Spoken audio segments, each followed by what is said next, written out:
Sir Duard, merci de nous accorder cette interview. Vous avez accompagné la mission d'inspection impériale sur Doom et avec votre rôle clé dans la gestion de la suite d'Archibald Corino, vous étiez aux premières loges.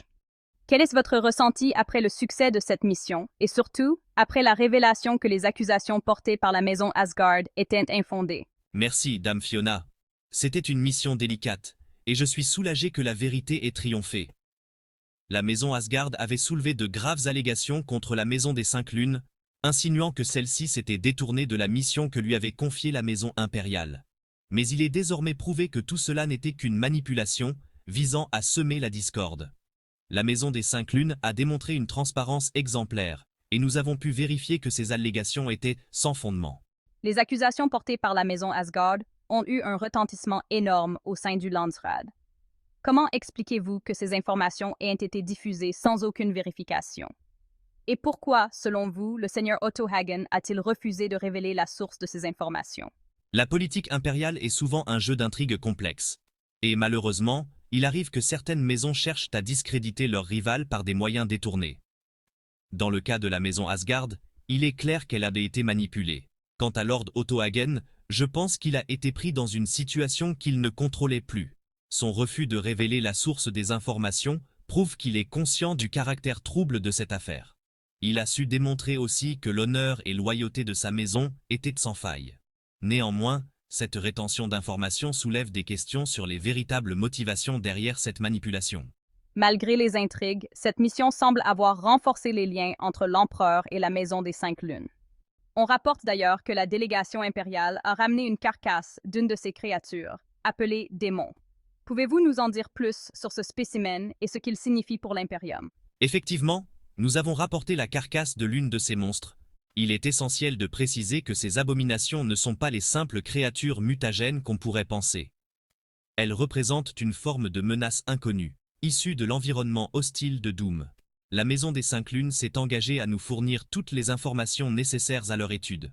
Ce spécimen sera présenté à la cour impériale, non seulement pour sensibiliser à la nécessité de mieux comprendre les dangers de cette planète, mais aussi pour souligner l'importance d'une coopération face à ces dangers. Quelles sont, selon vous, les prochaines étapes pour l'Imperium sur Doom?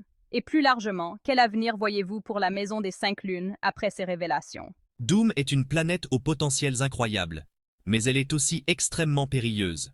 Nous allons devoir mettre en place des missions d'exploration, militaire et de recherche plus approfondies pour en comprendre les subtilités et affronter ces dangers.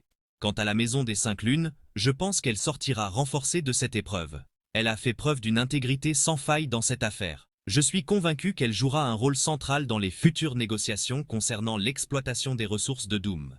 Un avenir prometteur donc. Un dernier mot, Sir Duard, sur votre propre rôle dans cette mission. Vous étiez chargé de la gestion de la suite impériale d'Archibald Corino, ce qui n'est pas une mince affaire. Comment avez-vous géré cette responsabilité face aux tensions et aux défis imprévus? C'était un honneur de servir la délégation impériale, en particulier Archibald Corino. Il a fait preuve de calme et de discernement, malgré les tensions. Mon rôle a consisté à m'assurer que toutes les relations diplomatiques soient maintenues dans une atmosphère sereine. Il y a eu des moments difficiles, bien sûr.